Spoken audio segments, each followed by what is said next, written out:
আমার একটা টাইম গিয়েছে যখন আমার কিছুই ভালো লাগতো না। কিছুই ভালো লাগতো না বলতে কিছুই না। এরকম করতে করতে আমার মনে হলো যে আই এম ডিপ্রেসড। পরে আবার আমি আমার নিজের মনকে মানিয়ে চিন্তা করলাম, আসলে না, আমি ভুল বলেছি, ভুল করছি। তখন আমি আমার মনে ইনপুট করা স্টার্ট করলাম আমার ভালো লাগে। আসলে আমার ভালো না লাগার তো কোনো কারণ আমি দেখছি না, কেন ভালো লাগবে না আমার? এই যে আমার ভালো লাগে, আমি ভালো আছি, এটা কিন্তু টোটালি আমার সিদ্ধান্ত। আমার মন আমার নিয়ন্ত্রণে থাকবে। সেটা নিজের মতো নিজের আবেগে ভাসবে তা হবে না। দিন রাত যদি নিজের মনের মধ্যে আমি ইনপুট করতে থাকি, আমার ভালো লাগে না, আমার ভালো লাগে না, আমার আসলে কোনোভাবেই আর কোনো কিছুই ভালো লাগবে না, এটাই স্বাভাবিক। আপনি যদি সারাক্ষণ বলেন আমার ভালো লাগে না, কোনো কিছুতেই মন বসে না, দিন শেষে শুধু বড় বড় নিঃশ্বাস ফেলছেন আর ভাবছেন আমার কিছুই ভালো লাগে না। ভাবছেন আমার অমুক সমস্যার সমাধান হলেই বুঝি আমার ভালো লাগবে, আমি ফাইনালি সুখী হব। কিন্তু না, দেখবেন ঠিক অমুক সমস্যার সমাধান হওয়ার পরপরই তমুক সমস্যাটা লাইনে আছে। তখন সেই সমস্যা নিয়ে আপনি মাথা কুটবেন। অতএব জীবনের সমস্যাগুলোকে নিজের ভালো থাকা বা মন্দ থাকার মাপকাঠি বানাবেন না।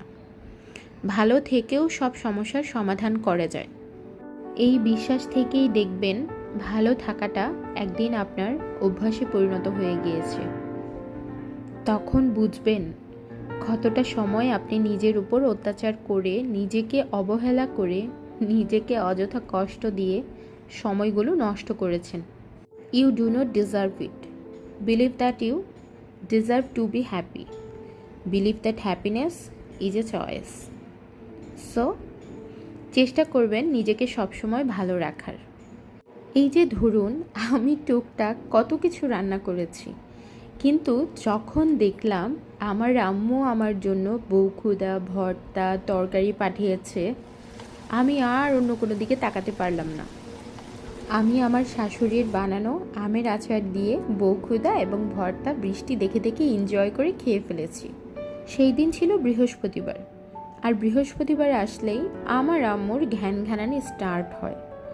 তুমি কখন আসবে, তুমি কবে আসবে, তুমি এসে কাচ্চি রান্না করবে। এবার আম্মুর খুব ইচ্ছে ছিল, তো আম্মুর কথা তো ফেলা যাবে না। সো গিয়ে কাচ্চি রান্না করলাম, সবাই মিলে কাচ্চিটা এনজয় করলাম এবং আলহামদুলিল্লাহ কাচ্চির টেস্ট অনেক ভালো ছিল। নিজের রান্না বলেই প্রশংসা করছি, সবাই হাসবেন না। আমি জানি না আমি কিভাবে যেন কাচ্চিটা খুবই ভালো রান্না করতে পারি। যাই হোক, নিজেকে ভালো রাখুন, সুস্থ রাখুন, আশেপাশের মানুষগুলোর সাথে কথা বলুন, ঘুরতে বের হন, নিজের বাবা মার সাথে কথা বলুন, দেখবেন ভালো আপনি এমনিতেই থাকবেন। নিজেকে ব্যস্ত রাখুন, কাজের মধ্যে থাকুন, নামাজ পড়ুন, নিজের মনের কথাগুলো আল্লাহকে বলুন। সব কিছুর সমাধান আল্লাহই করে দিবেন। আপনার মনকে শান্ত আল্লাহই করে দিবেন। আমার তো যখন খুব মন খারাপ হয়, তখন আমি আকাশের দিকে তাকিয়ে থাকি।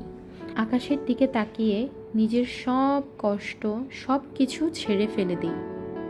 নামাজ পড়ে আল্লাহকে বলি, উনি তো সবই জানেন। আপনার জীবন সহজ আল্লাহই করে দিবেন। আজকের মতো আল্লাহ হাফিজ।